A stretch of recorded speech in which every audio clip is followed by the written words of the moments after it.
Okay, welcome back to a new video in this full Excel eSports course. This is an exciting one because we're into a whole new chapter of the series, which is all about game cases. So that's stuff like card games, board games, dice, and various others. So this is going to be an intro video to show you what kind of problems you will be solving.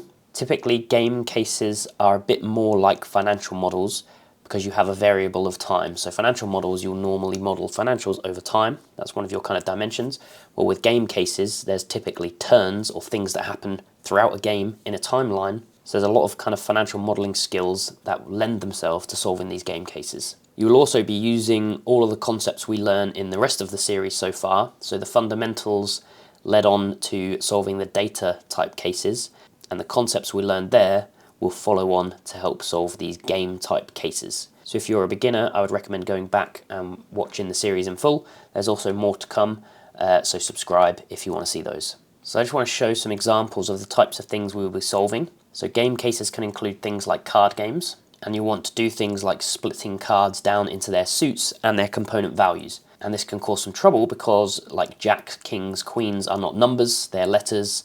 Other cards do have numbers, and they're all single digit numbers except the 10, which is 2 digits. So you have 3 characters in a 10 of spades. In every other card you have 2 characters, so there's some complexity in dealing with those. You also occasionally have things like this where we end up getting some completely new suits of cards. So just trying to look for things like spades and clubs won't always work if you have kind of anything fancy going on. Another thing that's tricky about card games is they typically have many rules.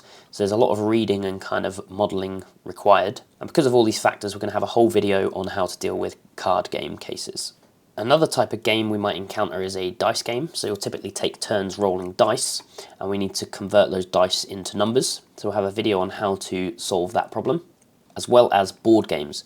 So dice and board games normally kind of go hand in hand, where you'll roll some dice, move around a board.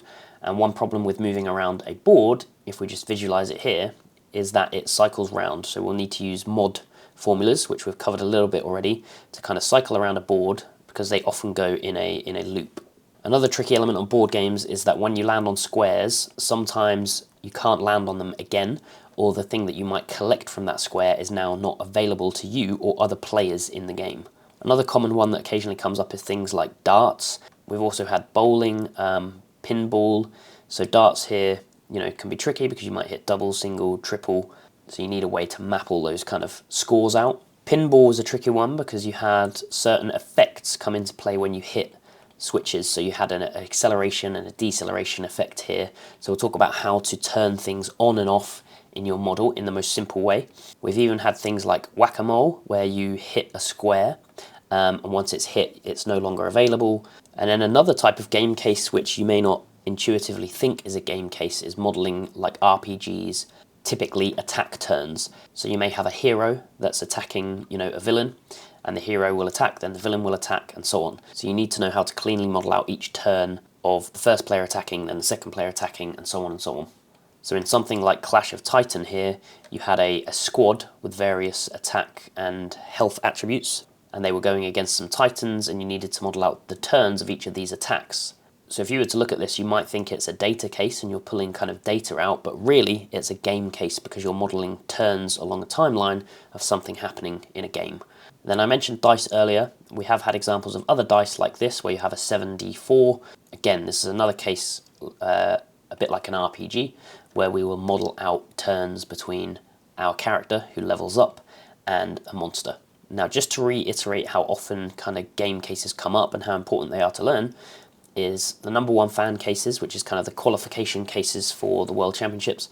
Some of them feature a bunch of games. So here, question 2 was modelling bingo. Question 4 was modelling out Battleship. And question 5 was modelling out kind of a dice game rolling around a racetrack. So again, we get almost like a board game type loop here, dice, and so on and so on. So it comes up very often. Typically the way the cases go is you'll be asked to model out kind of how the scoring works, and then a one-player game where they will go through the timeline of a game, and then the trickiest questions ask you to add in a second player. And it's almost never that player 1 goes, then player 2, then player 1, then player 2. There's normally a trigger where player 1 will hit a condition. That means it's the end of their turn, and then player 2 starts. So it's quite hard to model out when you flip those players and how to calculate their scores. So we'll talk about best approaches there. Like I said, first video will be all about cards, so I hope to see you then.